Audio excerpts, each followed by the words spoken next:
really in my zone. All my niggas getting cheese like it's provolone. They ain't with us out the bottom, so they'll never know. Even through trial and error, gotta keep yourself composed. Feel like me, little bitch, I'm chasing all my dreams. I couldn't.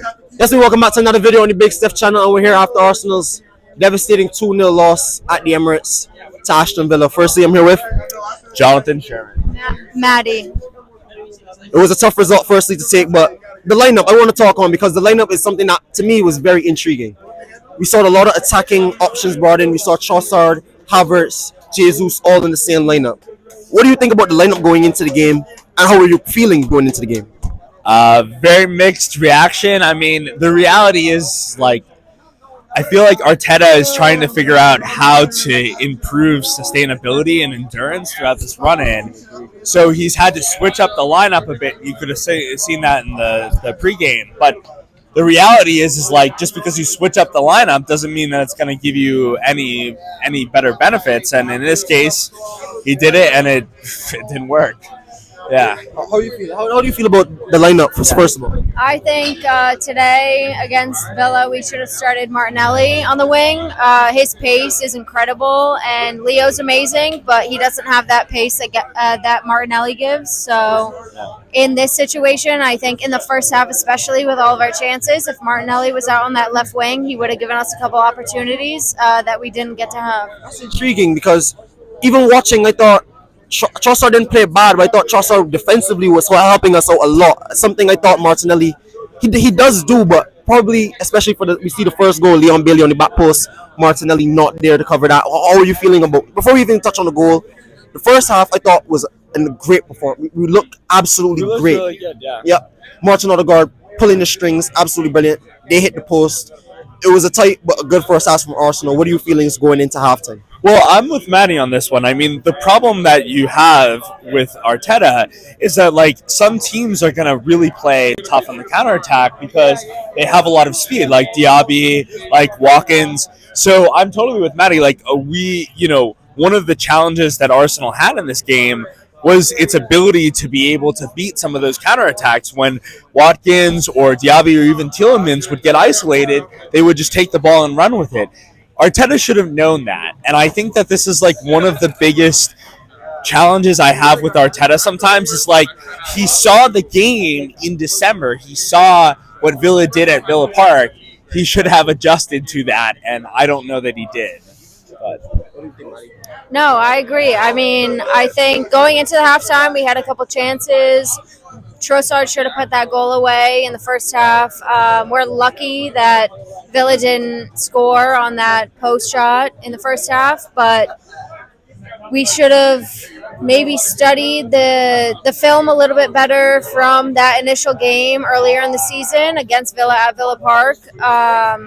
Their defense is strong. Their wingers are very fast. We have pace, but if we want to match up to that, then we need to know who to start in the first half. I agree because I think a lot of times where Havertz was through today, if we had Martinelli, like you said, Douglas Carlos looks absolutely, or Diego Carlos is absolutely rapid there centre back. He's quick. Yeah. Now, Havertz was away a lot of times and he was just able to cut him out. Yeah. But second half for me, what I thought lost the game is when you change that midfield and you change that tactic. Martin Odegaard coming out, who was absolutely pulling the strings, absolutely crushed us. Yeah. What were your feelings about the substitutions and about anyone that came on? What's your feelings? Yeah. So I think that we were talking about this at halftime.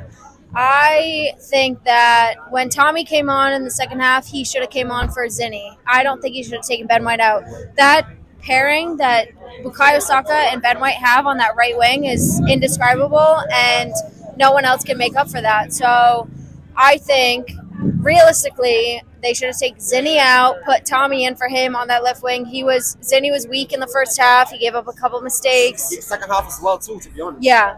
And then, I don't know, I think taking out Odegaard in the second half, putting in, I love Emil Smith-Rowe, but the way that we were playing, especially with Martin as our captain, he just fuels the game. I would have took Havertz out, honestly. I would have took Havertz out. I would have put Smith-Rowe on. I don't mind Smith-Rowe coming on, but I thought Havertz, again, he didn't affect the game really, other than he put in the work. But depending on the position you put him in, he will affect the game. But taking out an Odegaard and replacing him with Smith-Rowe, who doesn't have the minutes of the Premier League this season really affects like the way that the team functions and plays throughout the second half. So I think that was probably a mistake and it messed up our mentality of the game. What do you think, John? Because I agree with Maddie because we've seen Havertz get the best as a striker up there and bringing him back into the midfield. I thought it kind of hurt us, especially when you pull Martin Odegaard off again. I'm with the two of you completely. I mean, like the other thing I'll also add to what Maddie was saying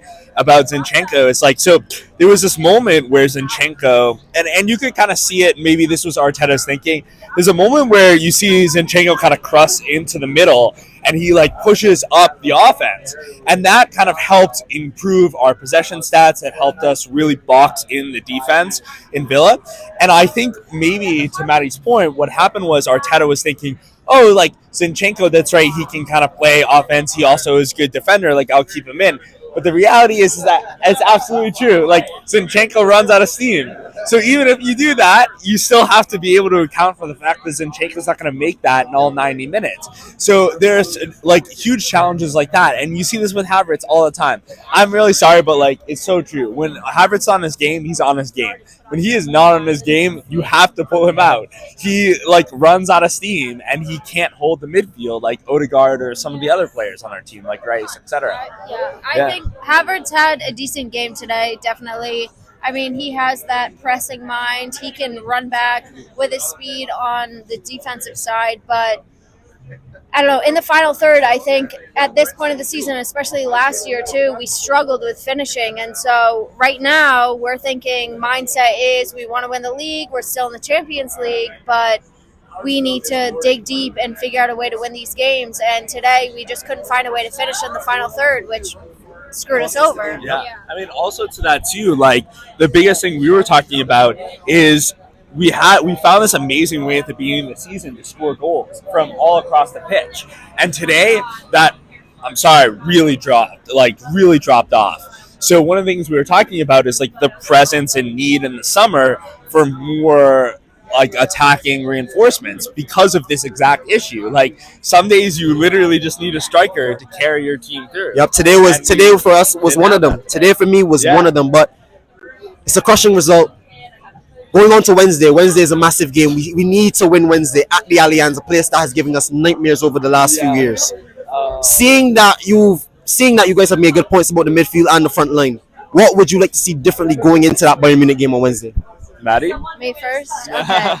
I'd say front, back line, Gabby, Wheelo in the middle, Ben on one side. I say we start either Tommy or Jakub Kivior over Zinni. I love Zinni, but he recently has... Yeah, exactly. And being at home, or at Bayern's home, it's going to be so tough. We need all the defense we can get. In the middle, I think Jorginho, yes, he gives us that advantage of having experience playing in the Champions League and challenging for titles, but he is very slow in the defensive end. We need someone that's going to have the pace to track back and cover our asses if we need it. And then up top, it's tricky because I love Leo, I love Martinelli, but pace-wise, against Bayern's wingers, we need the pace. And Martinelli comes with the skill and the pace, so I say he starts over Leo.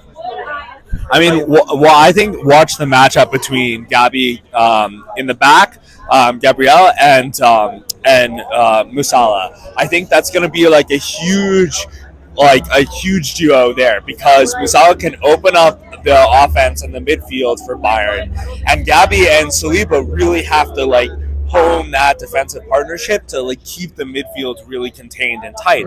Otherwise, things are gonna get out of control. Also, the other situation is you have Harry Kane, who is really inching for goals and wants to make a name for himself because they're not doing so well in the Bundesliga. So especially against Arsenal. Exactly. Like this is gonna be an extremely tough match. If this game doesn't if we pull out, it's going to be, in my opinion, a huge test and almost like a miracle. And if it gets to extra time, that is probably what's going to make the difference in that game. Otherwise, like you're just going to have Bayern roll all over us. Yeah. One word answer from both of you. Can we still win this Premier League title? Well, so we were talking about this a couple of One seconds. word answer. All right. Can we still win this Premier League title? Maybe. Yes. That sounds like a difficult yes. Yes, but it's going to take a lot. I think today was a very important result that we needed specifically in this title race. And City has a game on us, I think. we're tied on. We're tied now? Okay. So it's going to be really tough. I mean, we have to go to United. We have to play Chelsea still. Go to Tottenham. Yeah, we have to go to Spurs. Shit Hart Lane. We got to go there. It's going to be tough, but if we want it, we have it. And I think that City's form right now is very good, but there's a couple points in their lineup where, like, if someone's missing and defensively, another team can catch them. So, it just depends on the day. Never say never. I want them to win. I hope they win, but we'll just have to see. It's game by game, day by day. Yeah, it's one of these situations. I completely agree. Like, I told you this at the beginning, and I'll tell you this now. Like, it's a huge probability as to whether we actually can pull this off or not. And I personally, from the start, have always felt like this is not going to be Arsenal's year. That, like, I think the year next year, the year after, where there are some shape-ups with the top 6 teams, that's when we're really going to make an impact. But if we want to win, it's exactly as Matty said. We have to put in the effort in these big games. And if we don't, it's over. Yeah. Thank you guys so much. This is Jonathan and Maddie. It's been great talking with you guys. Absolutely brilliant. Catch you guys on the next one. Peace. Thanks.